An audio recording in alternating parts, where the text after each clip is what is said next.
You're listening to an Airwave Media Podcast. Hello, saver.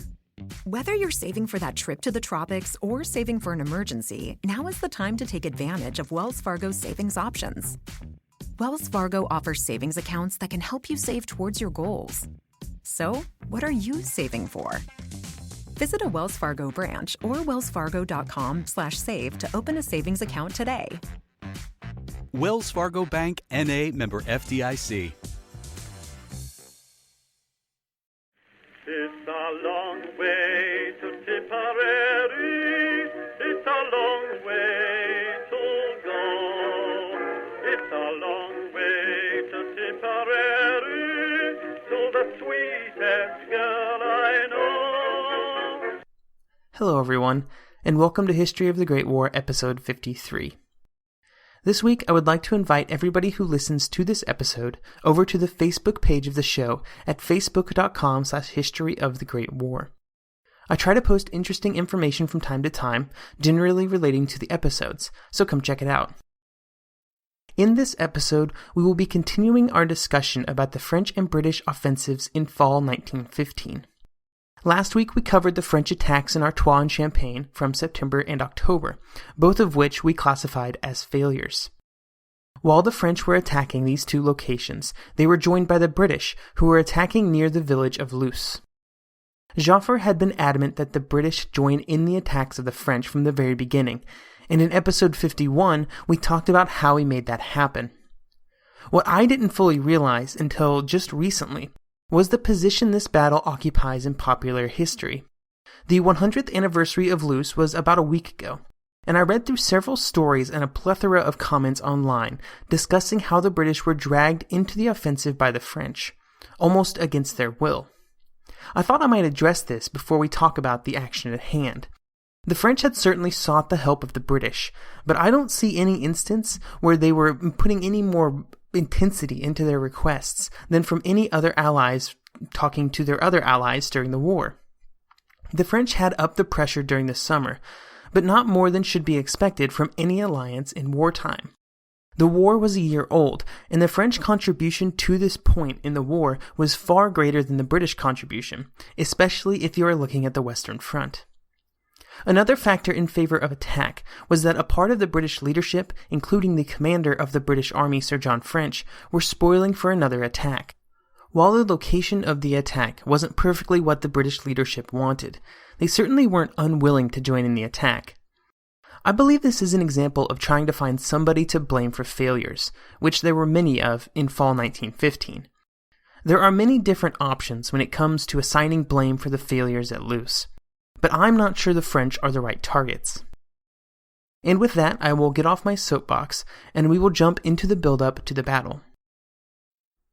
There was a person on the British side that wasn't a huge fan of the offensive, and that was the man leading it, Sir Douglas Haig.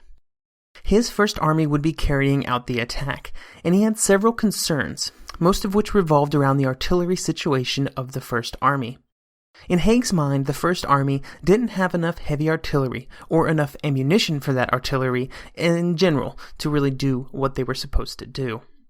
These were valid concerns. This was the point in the war where the British were really feeling the pinch of supply shortages, and when they were probably feeling it the worst if you look at the war as a whole.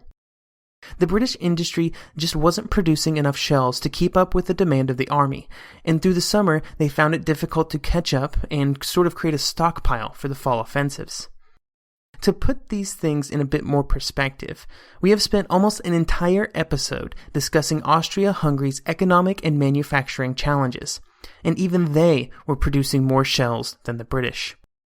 There was also a member of French's own staff that didn't fully support the attack, and that was Chief of Staff Robertson. Even with these two high-ranking officers voicing concerns, Sir John French and Henry Wilson both fully believed in it. Henry Wilson was one of the architects of the British-French alliance, and during 1915 he was a liaison between the British and French high commands. An important aspect of the agreement between French and Foch that had been made to where the British would help the French had been that the British were strictly attacking in support of the French. The terms of the agreement were very clear. If the French stopped attacking, so would the British. unless the British advance was going extremely well, which isn't going to happen. We discussed this aspect last week, and it meant that the French kept attacking when they probably should have stopped, just to keep the British attacking, who also probably should have stopped. A bad situation for both parties. Regardless of why the British were attacking, or who did or did not want the attack to happen, they would be launching an attack.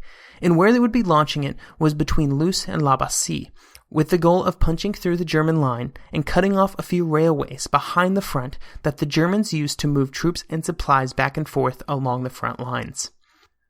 The village of Loos, for which the battle is named, was a small coal mining village in northern France, and unfortunately by the end of the war it would be completely destroyed.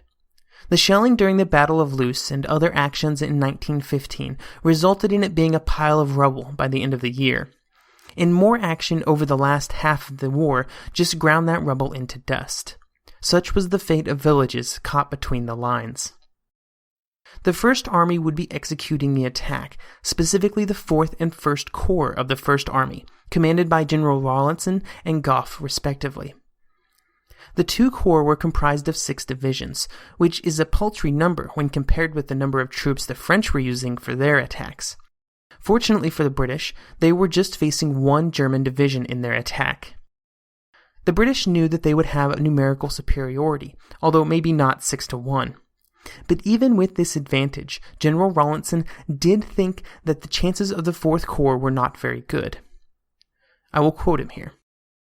General Haig tells me that we are to attack au fond, and that the French were doing likewise, and making supreme effort. It will cost us dearly, and we shall not get very far. End quote. For those who don't know, au fond means in essence. I didn't know that, so maybe other people don't as well. The attack would be launched on a 10-kilometer front. Now, of course, the British didn't use kilometers in 1915, so they measured the distance in yards, 11,200 of them to be precise.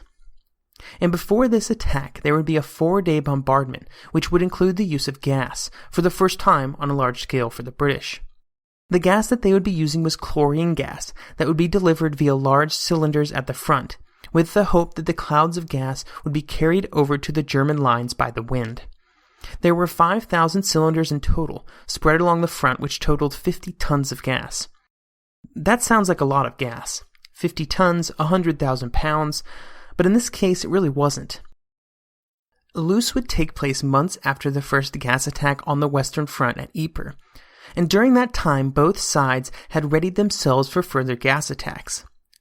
The German troops would have gas masks to protect them, and even if they were not very advanced at this stage in the war, they would still provide adequate protection, at least for a little bit.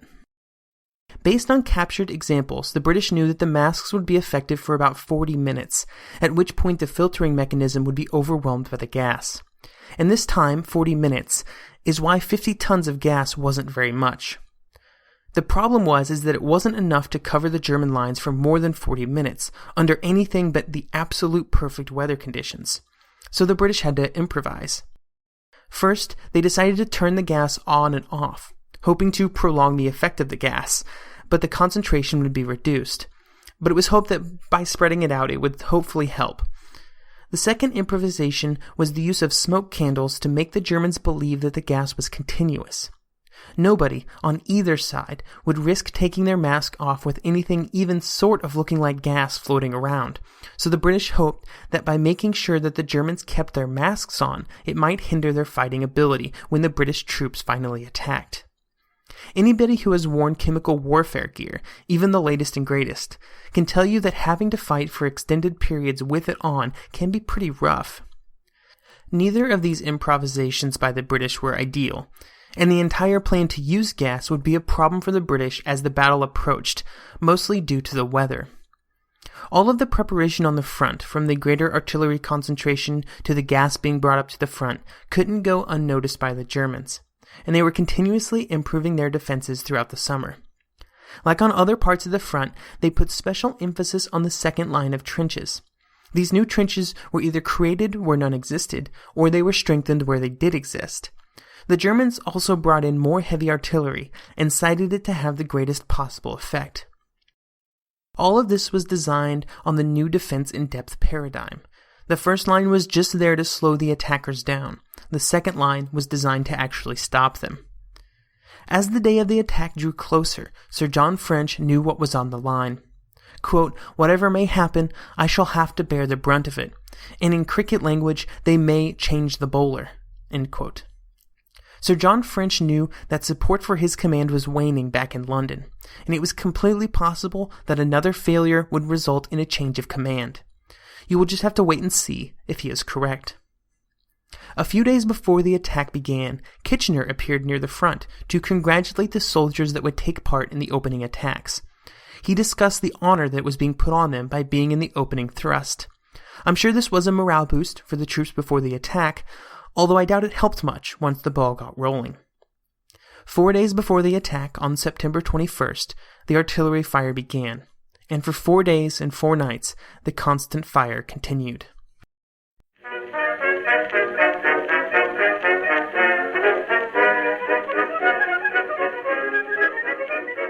The one truth about human history is that change is inevitable. But the one thing that has never changed is that humans need food to survive. There are many ways to get that food, but one of the easiest ones is Factor. Factor delivers ready-to-eat meals right to your door. All you have to do is heat them up and dig in. In 2 minutes, you can be eating tasty keto or vegan options, or any of their 35 options that they have available every week. So you can choose maybe the cheesy garden herb chicken, maybe the Santa Fe green chili beef skillet, or perhaps the Caribbean spiced tofu. It is all delicious, and if you have a bit of a sweet tooth, Factor still has you covered with a wide range of snack and smoothie options. Chocolate mocha cheesecake, snickerdoodle macaroons. Any of that sound good? And don't worry, even the tasty stuff is dietitian approved. Head over to factormeals.com/GW50 and use code GW50 to get 50% off. That's code GW50 at factormeals.com/GW50 to get 50% off. Hello, Saver. Whether you're saving for that trip to the tropics or saving for an emergency, now is the time to take advantage of Wells Fargo's savings options. Wells Fargo offers savings accounts that can help you save towards your goals. So, what are you saving for? Visit a Wells Fargo branch or wellsfargo.com/save to open a savings account today. Wells Fargo Bank, N.A., member FDIC.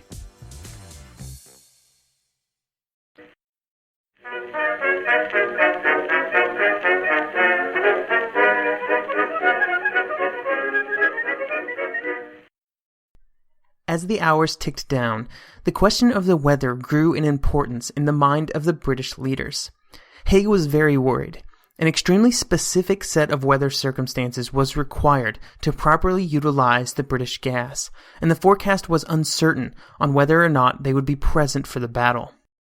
There had to be a bit of wind that would take the gas to the German lines, fast enough to move the gas quickly, but slow enough not to completely dissipate it. Haig had a staff of meteorologists at his headquarters, and they were doing their best. And the conclusion they came to the day before the attack was a big maybe on if the conditions would be appropriate. The problem in this case was the complete lack of wind on the front.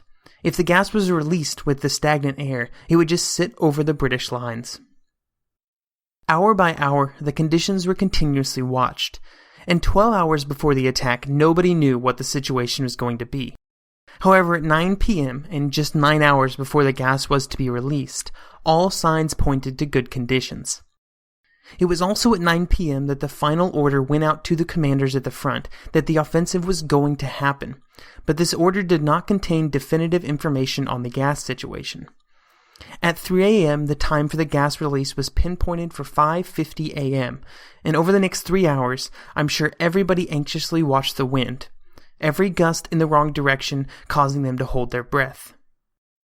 At 5:15, the explicit order to release the gas at 5:50 a.m. went out to the officers in charge of the gas canisters. On some parts of the line, when this order arrived, there was not even a breath of wind. The gas was released at 5:50 a.m. along most of the front. On the right, in the south, it generally went pretty well, with the gas slowly drifting towards the German lines. On the left, in the north, the story was different.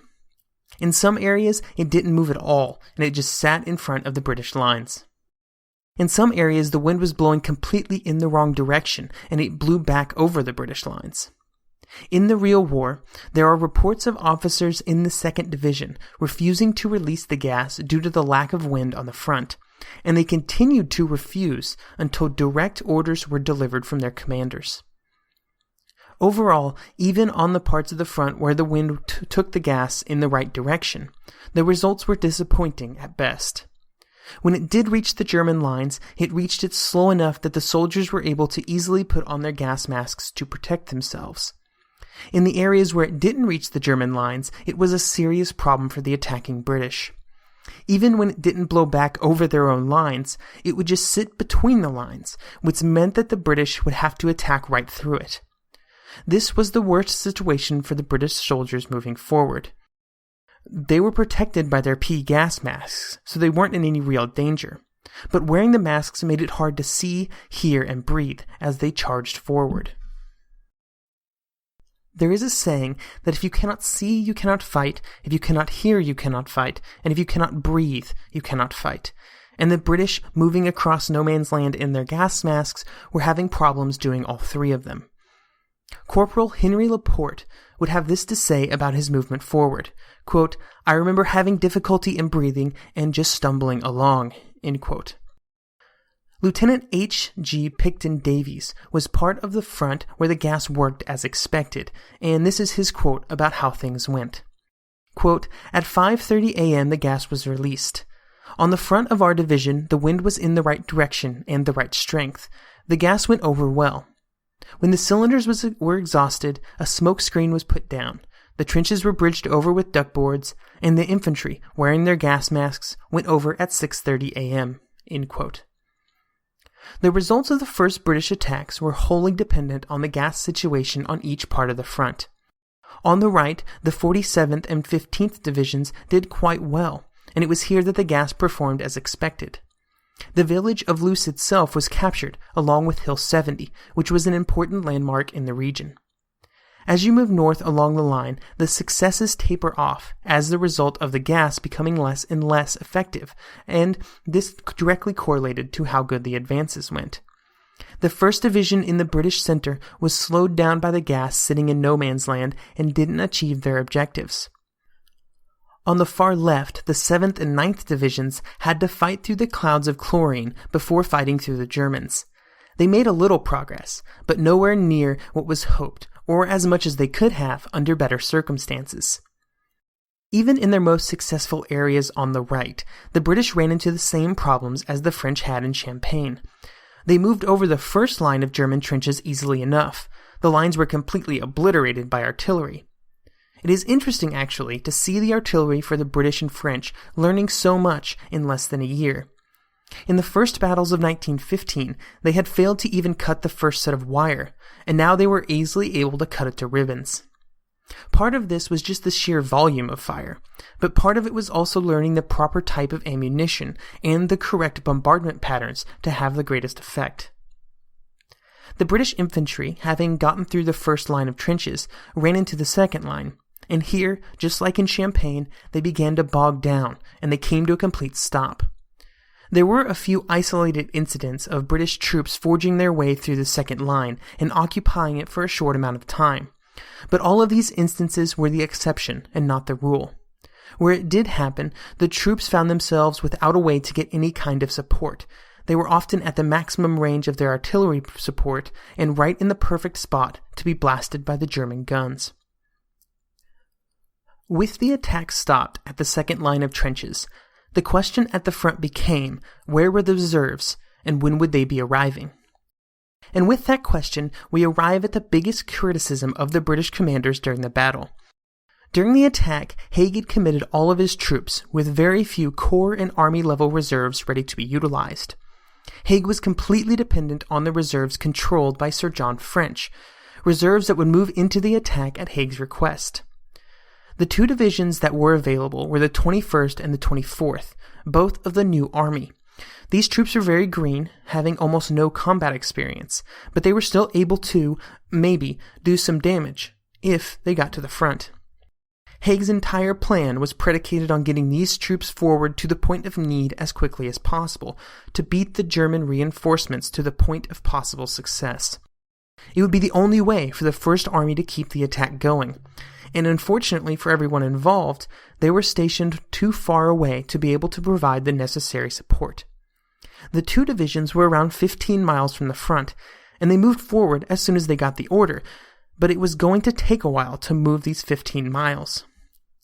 15 miles is a good day of marching for an army that is making good speed, but it is impossible for these two divisions to make this speed on the 25th of September.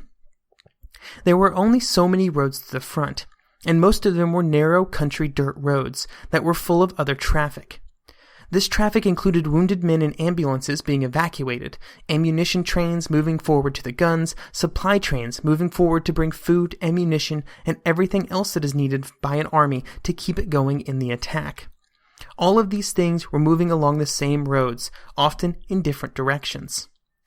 French had been the one to position the reserves, and he bears the fault for their late arrival. However, Haig should have kept some sort of reserve that he could use close to the front. That is just best practice in all wartime attacks for any situation. Always keep a reserve. As it was, Haig didn't find out where the 21st and 24th Divisions were until well into the afternoon on the 25th of September, after the attack was already stopped on most of the front. After the battle, Haig would state in his account of the action, quote, "If there had been even one division in reserve close up, we could have walked right through. General Headquarters refused to recognize the teachings of war as regards to the control of reserves." End quote. In this instance, I believe, Haig is being far too confident in what another division could do in the battle. They probably would have been stopped by the second line, just like everyone else. And even if they could have somehow captured the second line, this was not the end of the German defenses. Part of this account, and his blame on the positioning of the reserves, also could have been for selfish reasons, as we will talk about when Haig replaces French as British commander. With the attacks on the 25th at a stop, and no reinforcements present, there was only one option: pause the attacks and continue the next day when the new two divisions became available. For his second day of attacks, Haig ordered another attack against the second line of German trenches in the areas where the attack had gotten to them the day before. These trenches were still mostly unharmed by the 4-day bombardment before the battle, making them far stronger obstacles than what the troops had faced the first day. The artillery support for the attack also wouldn't be as helpful. The preparations were measured in just hours instead of days. This meant that all of the German machine guns and barbed wire would almost completely be intact and waiting for the British to attack. The troops that were available were the tired troopers from the first day and the reinforcements that had finally arrived. These two divisions had very little experience, and that wasn't their only problem. They had been marching all afternoon and evening, and then they had spent the night and morning trying to get organized and ready to attack at 11 a.m. They were far from fresh.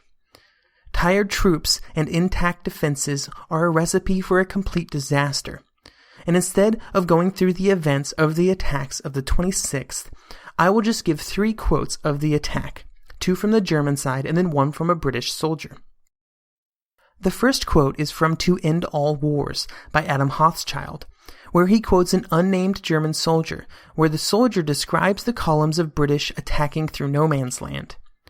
Quote, "Each about 1,000 men, all advancing as if carrying out a parade ground drill. Never had machine guns had such straightforward work to do. With barrels becoming hot, they traversed to and fro along the enemy's ranks. One machine gun alone fired 12,500 rounds that afternoon. The result was devastating. The enemy could be seen falling literally in the hundreds, but they continued to march." End quote. As the British were forced back, some German positions stopped firing on them, as this German commander's account describes. Quote, "My machine gunners were so filled with pity, remorse, and nausea that they refused to fire another shot." End quote. In A World Undone, G.J. Meyer quotes a British soldier who had taken part in the attack. Quote, "Coming back over the ground that had been captured that day," one Tommy wrote, The sight that met our eyes was quite unbelievable. If you can imagine a flock of sheep lying down, sleeping in a field, the bodies were as thick as that. Some of them were still alive, and they were crying out, begging for water and plucking at our legs as we went by. One hefty chap grabbed me around both knees and held me. "Water, water," he cried. I was just going to take the cork out of my water bottle. I had a little left, but I was immediately hustled on by the men behind me. Get on, get on. We are going to get lost in no man's land. Come on." So it was a case where compassion had to give way to discipline, and I had to break away. End quote. The casualties for the attack were just staggering. The British experienced more than 8,000 men killed or wounded during the attack. Some battalions lost almost all of their officers and most of their men. The Germans didn't lose hardly anything at all. With the failures of the 26th, you might expect the offensive to be over. A huge failure on that scale surely was the end. It was not the end. The Germans launched a series of counterattacks over the next several days, while the British tried to consolidate. If you remember from last week, the plan was actually to resume the attack on October the 1st, in conjunction with the French. These attacks got delayed all the way until the 13th, due to both British and French necessitated delays. When the attacks finally did take place, the German lines were stronger than they had ever been, and to try and soften them up, the British were able to muster only 2 hours of bombardment. To quote the official British history, quote, "The fighting on the 13th and 14th of October had not improved the general situation in any way, and had brought nothing but useless slaughter to the infantry." End quote. And with this final failure, the Battle of Loos was over. Next week, we will take an episode to look back at the fall offensives in the West, before doing a review of the entire year on the war's most important front. Thank you for listening, and have a great week. Goodbye, Piccadilly.